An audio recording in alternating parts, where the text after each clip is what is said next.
S. அந்த scene போடுறான்றது வந்து எப்படி எடுத்துட்டு வராங்க அப்படின்னு பார்த்தீங்கன்னா, ஃபார் எக்ஸாம்பிள் சிம்பிளா வச்சுக்கலாமே. இன்னைக்கு வந்து நான் இப்போ 2, 3 நாள் முன்னாடி கூட நான் ஸ்டோரீஸ் பார்த்தேன். நெறைய செலிபிரிட்டீஸ் வந்து சோஷியல் மீடியாலயே இல்ல. இப்போ நெறைய செலிபிரிட்டீஸ் சோஷியல் மீடியாவ தேடி வராங்க.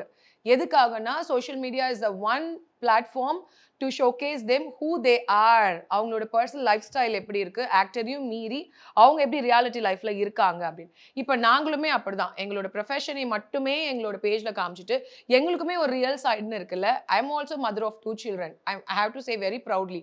அப்ப என் குழந்தைங்கள நான் எப்படி ஹேண்டில் பண்றேன், என் ப்ரொஃபஷனையும் பார்த்துட்டு, என் பிசினஸையும் பார்த்துட்டு, ஐ அம் ரன்னிங் அவுட் ஆஃப் கண்ட்ரி. நான் நெறைய கண்ட்ரிக்கு நான் டிராவல் பண்றேன். அப்ப எப்படி நான் என் பசங்கள பார்த்துக்கிட்டு மீன் வைல் ஒரு அம்மாவா, ஒரு பொசிஷனா நான் இதையுமே நான் பார்க்கணும். இல்ல என் பசங்க எப்படி இருப்பாங்க?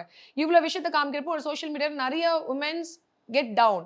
அவங்களுக்கும் நெறைய விஷயம் பண்ணணும்னு இருக்கும். ஏதோ ஒரு சின்ன விஷயத்தினால அவங்க டவுனா இருப்பாங்க. நம்ம இந்த மாரி ஒரு விஷயத்த இல்ல, உன்ன மாரி தான் நானும், இங்க பாரு நான் பண்றேன் அப்படின்னு நம்ம காமிக்கிறப்போ, அதுதான் அவங்க நெனைக்கிறாங்க. இவ சீன் போடுறா, இங்க பாரு இதெல்லாம் நம்ம பண்ண முடியாதா?